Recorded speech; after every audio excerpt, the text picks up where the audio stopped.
Welcome to EPG Pathshala. My name is Dr. Neeraj Agarwal and I am Assistant Professor in University Institute of Hotel and Tourism Management, Punjab University, Chandigarh. I am presenting lecture on module titled Supervisory Functions in F&B Outlet. Under the paper titled Food and Beverage Service Operations and Management. After completing this module, the learners would be able to understand the concept of supervisory position in hierarchical framework, explain the various jobs, duties and responsibilities of supervisors, define the supervisory function in food service operations. It helps to list down the activities performed by supervisor in food service organization. It helps to find out the scope of role of supervisor. Firstly, to start with, introduction. The category of staff in the middle part of an organization chart is known as supervisors or captains. This category fills about 15% of total number of staff. Their main responsibility is to supervise their lower staff and communicate them the decisions made by the top level management. A supervisor's captain may be defined as getting work done through people. A supervisor or captain is a person who is responsible for the quality performance of his subordinates with the right to recommend employment, promotion, demotion, discharge and other personal actions. His job is to ensure that the work is completed in time in accordance with the company's policies and practices. Supervisory function is an essential activity performed by the supervisory staff to check if all the tasks of F&B service are carried out according to the standards set so as to satisfy the customer and make them feel that they have received the money's worth. Now, we are going to discuss the supervisory functions in food service operations. A supervisor or captain should be dynamic and challenging so that he can handle all types of situations. A supervisor captain has to plan the task and organize the workforce available. He has to organize in a feasible manner to see that they are utilized properly for the effective achievement of departmental and in turn to organize the organizational goal. As the main job of supervisor captain is to get work done through team effort. The job emphasis falls on human factor. The interpersonal demands of directing subordinates towards high productivity, quality and quantity standards dominate their work life. A supervisor or captain's role and responsibilities are numerous and complex and require a unique blend of economical, technical, administrative and personal skills. A supervisor captain's role is vital in an organization. They have to perform a few important tasks such as briefing, monitoring, tips handling, training, staff scheduling and reports generation. Now, we'll discuss in one by one. Briefing. All wait staff are expected to attend the briefing in proper attire and conducted by the supervisor prior to the service. During the briefing, the supervisor verifies the personal grooming of staff to ensure the wait staff is in acceptable condition. Care should be taken that while attending the guest needs, the waiting staff also builds the image of the restaurant.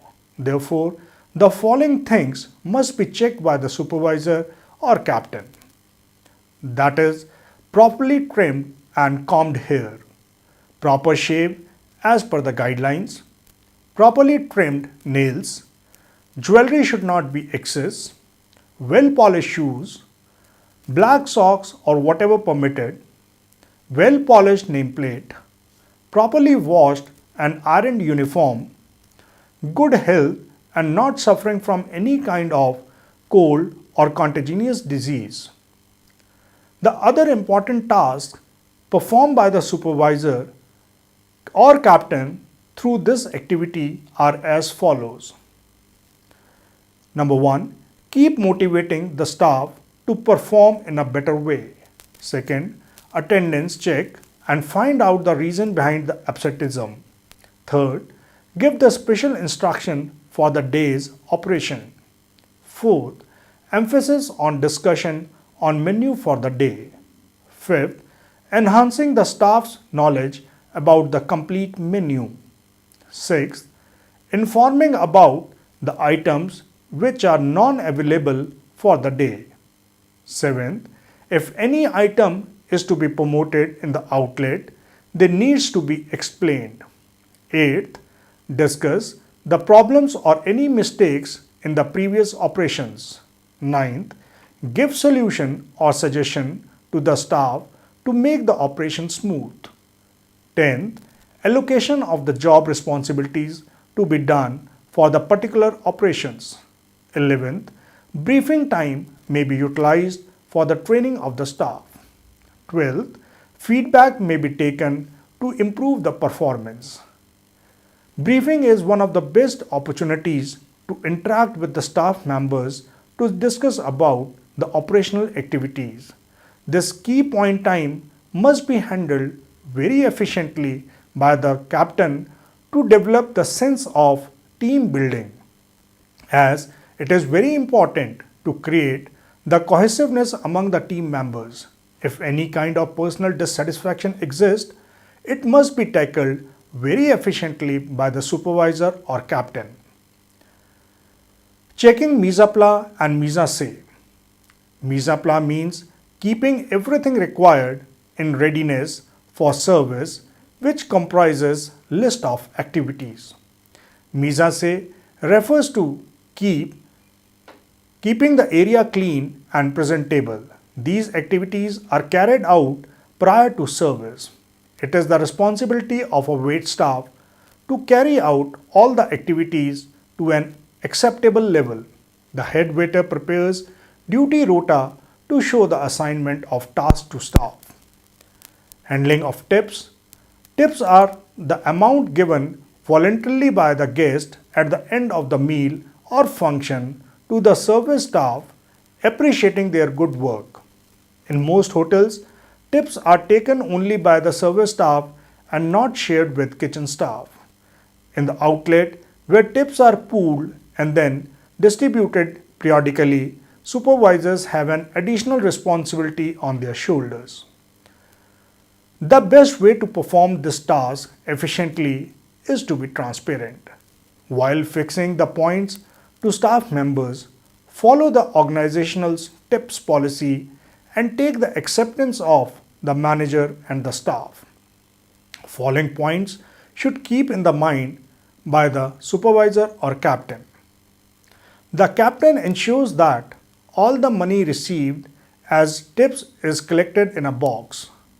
The total amount is counted and entered into tips register after the operations. The tips are distributed according to the points. Each staff member is given fixed number of points depending on their seniority. The total money received during the week is divided by the total number of points that the staff members have. This amount is entered into the register and the signature of the staff is obtained against the name. It is the duty of the captain or senior captain to see that the distribution is fair and justified. A supervisor captain has the authority to consider the request for advances and loans. Stock taking. The supervisor must maintain the stock of all area under his or her control. It should be taken periodically at least once a week, especially during weekdays when the business is lean. This work should be assigned to a team of or 3 staff in rotation. It is also known as the physical inventory and is entered in the prescribed format of the organization. It is not necessary that every time the department or outlet gets back the closing stock as it opens. Few of the items like cutlery may be missing, crockery or glassware may be counted as breakage, and linen could be worn out while handling in the operations or in laundry. The outlets, especially outdoor catering, suffers a lot by this way in the operations. Requisitions. The requisition for supplies required during service are raised by the senior steward and approved by the supervisor, which are obtained from the stores. Supplies in the service area includes edible and miscellaneous items. Edible supplies are sugar, proprietary sauces, salt, pepper, butter, and the miscellaneous supplies includes paper napkins, doily papers, straws, placement mats, toothpicks, etc. No material from any department or area should be collected without requisition for proper control and costing purpose. It is the responsibility of the supervisor to ensure the restaurant is stocked with adequate supplies that are required for mise à plat and mise en scène. Staff scheduling. A supervisor or captain must be aware of peak days and rush hours to do the staffing accordingly. Forecasting busy schedules and staffing accordingly is the key to success. Few points to be kept in mind are as follows. The schedule should be displayed well in advance, at least 2 or 3 days before. Staff distribution should be optimal, that is, maximum staff with most efficiency should be scheduled on peak hours. Holidays should be evenly distributed throughout the week with the same number of people on leave each day except on rush days. Staff should be rotated in each shift weekly or fortnightly depending on the situation. To facilitate proper rotation, equal number of people must be present on each shift as far as possible. Any special request for holidays or shift should be granted as far as possible without affecting the operations. Whenever necessary, overlapping should be done during the peak hours. Supervisory functions ensure smooth operation of any organization. These functions vary from organization to another.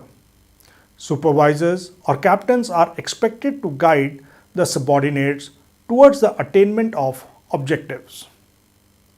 Sales analysis. This is the most important function of a supervisor or captain. The supervisor or captain must analyze the sales at the end of the day, week, and month in order to be aware of the following. 1. Actual sales and budgeted sales. 2. Fast moving dishes. 3. Dead dishes. 4. Average revenue per waiter. 5th. Least revenue generating waiter. 6th. Most preferred tables. 7th. Slow moving dishes. 8th. Components of total sales. All information can be obtained by touch of a key from the computer provided computerized system is followed. However, it can also be done manually. Information taken from the sales analysis is important for taking various decisions and to know the sales level. Cost analysis. Cost refers to expenses incurred in producing and for serving goods. In food service, it includes all expenses that occurs right from procurement of raw material to washing the soiled plates of the guest. Every employee should be committed towards containing of costs so as to earn more margin of profits. There are basically 3 types of cost. 1. Food cost. 2. Labor cost. And 3rd. Overhead cost. Now, food cost. Food cost is the cost of ingredients involved in the preparation of dishes meant for sales. In food service business, store issues ingredients against the requisition to the kitchen for the preparation of dishes meant for sale as well as for staff meals. Following is the formula used to calculate the food cost. Food cost is equal to opening stock plus purchases during the month minus staff meal plus value of complementary dishes served plus closing stock. Opening stock, value of stock in the stores in the beginning of the month. Purchases during the month, value of the food materials procured during the month. Staff meal, value of ingredients issued for making staff meals against requisition. Value of complementary dishes served. Value of complementary dishes served can be calculated referring to the standard recipe or cost sheet. Closing stock, value of stock in hand at the end of the month. The food industry generally keeps the food cost in between 30 to 35% of total cost. Labor cost is the cost of labor which included all expenses incurred for the welfare of the employees in cash and kind. Other that, salary and wages, cost of staff meal, accommodation, transportation, medical expenses, training costs, etc. will come under the labor cost. The food industry generally keeps the labor cost in between 20 to 25% of total cost. Overhead cost is the expenses other than food and labor. It includes the cost of water, gas, electricity, telephones, postage and stamps, rents, interest, depreciation, etc. The catering industry generally keeps the overhead cost in between 20 to 25% of total cost. Thus, the total cost may be calculated as total cost equal to food cost plus labor cost plus overhead cost. It is important for the supervisor or captains involved in the food and beverage service outlet to keep in mind about the components and subcomponents of total cost. Once the supervisor or captain is efficient in balancing all these parts of cost, then only he could find out the appropriate profit from the sales. Handling complaints. Success of food and beverage operations is ensured when the needs and expectations of the guest are met. Guest prefers the outlet where the complaints and related issues of catering are solved efficiently. It is the duty of the supervisor, captain, to resolve any kind of dissatisfaction caused by the guest. Good experience by the guest not only repeats the business, but it also multiplies by various factors. Complaints from food and beverage operations are basically of two types. One, food related. Second, attitude related. Food related complaints are caused when the expectation of guest does not meet in the food is going to be served. These may be related to portion size, quality, wrong temperature and texture, wrongly presented, unbalanced elements of the ingredients in the meal preparation, wrong taste, etc. The related issues must be defined to the kitchen department for the corrective actions. Attitude related complaints come under the second category, which are associated with the staff behavior. Poorly groomed personnel's ignorance, arguments, delayed service, tips demands, etc. are these kind of issues which generally shows also the casual attitude of supervisor or captain in the food and beverage service outlet. It needs the corrective action required by the training of the new as well as old employees. Many of the time, the supervisor implies the punishment to rectify the attitude and behavior of the employee by various methods as reduction of points in tips, shifting of the duty, allocation of other shifts, etc. It is the responsibility of the supervisory staff to analyze the root cause for the complaints and accordingly take the required set of actions. All complaints made and action taken should be recorded in a notebook. If the supervisor, captain in outlet is strict in job, would experience the minimum level of complaints. Training the staff. All employees of an organization must be trained continuously so as to deliver the products and services as per the standards set by the organization. The requirement of training for an employee must be identified by the supervisor or captain. It may be felt by various ways like frequent guest complaints, poor performance, and low level of productivity, breakages, lack of interest in job, accidents, wastages, frequent absenteeisms, etc. Every hotel has a training department to train the staff to excel in their job. It is the job of the supervisor to schedule the training for his subordinate by coordination of the training department.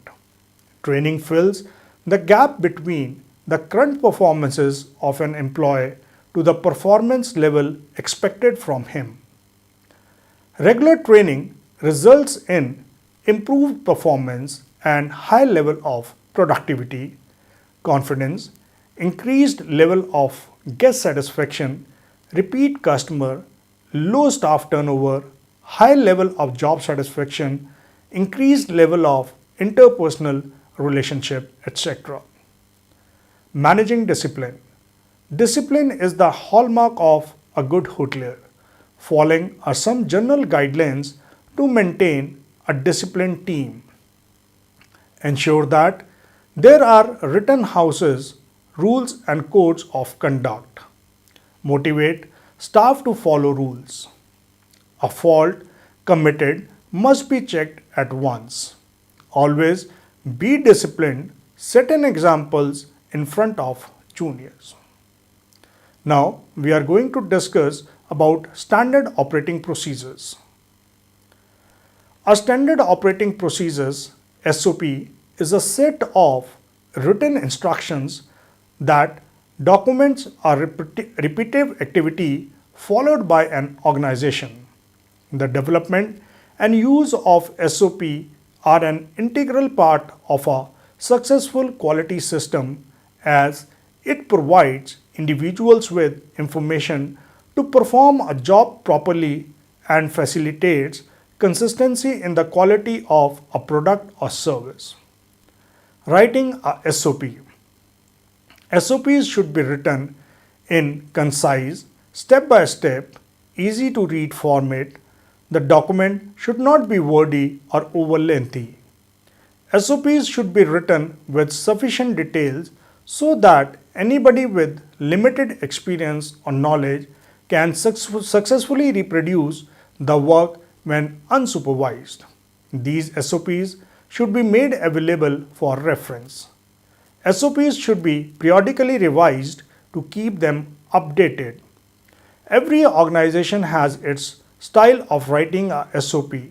There are no ideal or correct formats. Following is a sample format. How to write a standard operating procedure.